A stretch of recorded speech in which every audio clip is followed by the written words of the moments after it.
hatırlatabildik. En azından akrabalarımızı tanımış olduk. Meğer işte Hassa, Buhara köyünde bir sürü akrabalarımız varmış. Tırkan'da bir sürü akrabalarımız varmış. Hatta Yayla Dağı'nda ne kadar Türkmenler varmış ya Bayram abi. Hatay'ın içerisi yine aynı o şekilde. Hatta bizim Alevi kesiminin içerisinde yine hakikaten hocam biz de oradan gelmişiz gibi diyenler çok çıktı. Alevi kesiminde. Tabii. Onların içerisinde çok çıktı abi. Belen'den, buralarda zaten akrabalarımızı tanıyorduk, daha yakından tanımış olduk. İşte yönetimimizde Mehmet abimiz, Mehmet Güven abi yönetiminde, İbrahim abi yönetiminde. Hasan abinin Bekir Başkan'la bir işleri vardı şu anda. O da buraya gelecekti. Yeni yönetimimizi de şekillendiriyoruz. 30'a yakın arkadaş alacağız. Onlara da yeni bir oluşum içerisindeyiz. Amacımız inşallah kültürel noktada yakınlarımızla, dostlarımızla, akrabalarımızla faydalı olabilmek. Nisan ayı içerisinde de bir şölen yapmayı da düşünüyoruz abi. Bir sanatçı getirelim dedik. Dün Lütfü Başkan'la da görüştük, yardımcı olurum dedi. TGRT ile de görüştük. Bölük göçüyle beraber buradan MT takımıyla bir geçelim. İşte iyi bir sanatçıyla da tüm Hatay'daki akrabalarımızı, dostlarımızı buraya toparlayıp güçlü bir ses getirelim. Hem tüm Türkiye'ye, Hatay'da da yörükler varmış, Edirte'nin, Örüyor, Avşar'ın gibi. İnşallah etkinliklerde bulunacağız. Abi, o Yörük, Avşar, Türkmen. evet. Bunlar öz Türk değil mi? Evet, tabii. Biz de Türk'üz diyoruz. Niye biz? Siz Türkmensiniz yani. Siz varsınız, biz bensiniz yani. Evet. Yani böyle şeyler biraz ufak şeyler değil mi? Yok şimdi ben dikkatimi çekmişim. Yediyurt'ta Avşarlarla şeyler var. Yörükler var. Efendim işte Türkmen ayrı dediğim gibi göster falan da. Bizim böyle bir sıfatımız yok yani. Fakat biz de Türk'üz.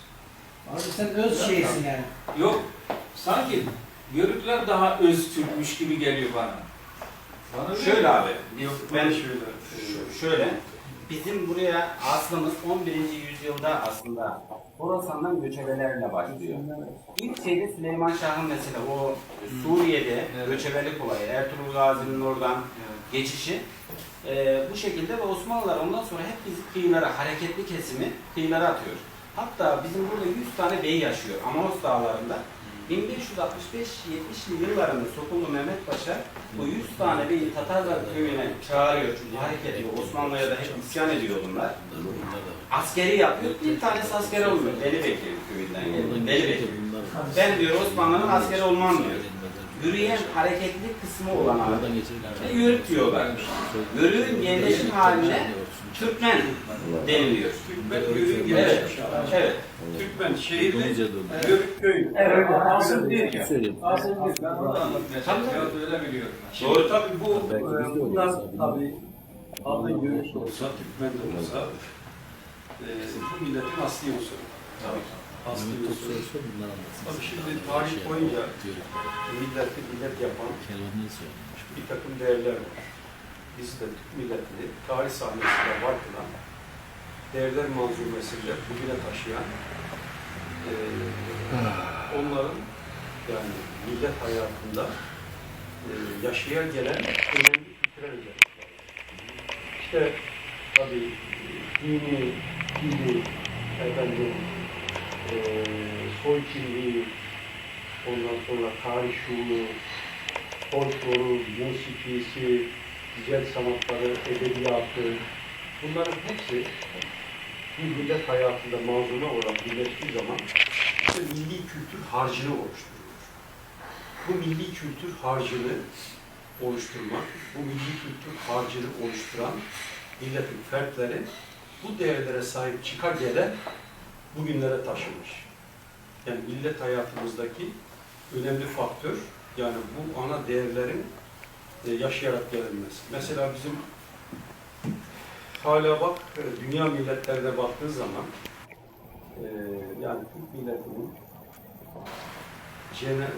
şey bile, yani acılarını paylaşım şekli bile farklı.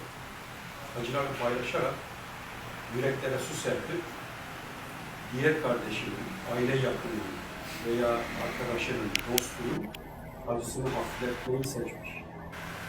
Birçok şeyde onun cenazelerde ilgisiz kalır mesela. Bizde öyle değil. Bizim millet hayatımızda ilgi vardır, acı paylaşma vardır, sahiplenme vardır, hafifletme vardır. Mesela düğünlerde, toylarda, şenliklerde sevinçleri paylaşırız, çoğaltırız, mutlulukları çoğaltırız. Dünyada paylaşıldıkça eksilmeyen bir şey var millet hayatında, o da mutluluk. İşte ne kadar çok paylaşılırsa o kadar çoğalıyor.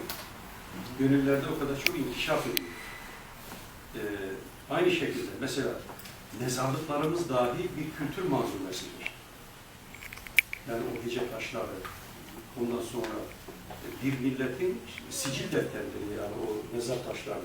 Taşlarında yazılan Sicil şey, yazılar. tabii. Evet. Yani mesela bak şimdi bir milletin tarih sahnesinden yok mu etmek istiyorsun? Gir, tapuda nüfus kütüklerini bir taraftan silerken bir taraftan da onu var eden, ona şahitlik edecek, eser niteliğindeki olan eserleri yok et. Yani işte mezarlıkları mesela bazı yerlerde, savaşlarda, harplerde, darplarda mezarlıklar tahrip ediliyor. Niye? Ece taşlarını ortadan kaldırmak için. Ece taşları tarihin şahididir. Milletin şahididir. Tarihiyle, defin ruhsatıyla, defin tarihiyle, mezarlıktaki yeriyle şahitlik ediyor. Millet hayatına şahitlik ediyor. Onun için oraları genelde tahrip ederler, yok ederler. Mesela bazı ulu mabet eserler vardır. Ulu mabet eserler vardır. Tarihin seyir çizgisinden gelen önemli sanat yapıları vardır. O sanat yapılarını yok ettiğin zaman millet hayatını bertaraf etmiş oluyorsun. Yani o milletin orayla ilgili irtibatlarını kesmiş oluyorsun. Aynı şekilde dilini yozlaştırarak, dilini farklılaştırarak, ondan sonra soy kimliğini inkar ettirerek, unutturarak, bunların her biri öge olarak millet hayatına tesir eden işin şırınga noktaları, yani enjeksiyon noktaları ve önemli hususiyetler. İşte bu tabii ve benzeri dernekler, yörüklükler, avşar dernekler, dayanışma yaşatlar dernekleri, temel felsefeleri, temel amaçlarından biri bu zaman içerisinde dünya meşgalesi, dünya gailesiyle birbirini unutmuş, kültürel değerlere sahip çıkma noktasında ana umdelerden uzaklaşmış, kültürel değerlerden uzaklaşmış insanlarımızı böyle bu çatı altında, bu çatılarda bir araya getirip onlara kimliklerini hatırlatmak, kültürlerini hatırlatmak, milli kimliği hakim kılıp, milli kültürü hakim kılıp gelecek nesillere taşımanın yüreklerinde neşv-i nebası bulması için çaba sarf ettim. Kutluyorum size. Sağ olun. Evet.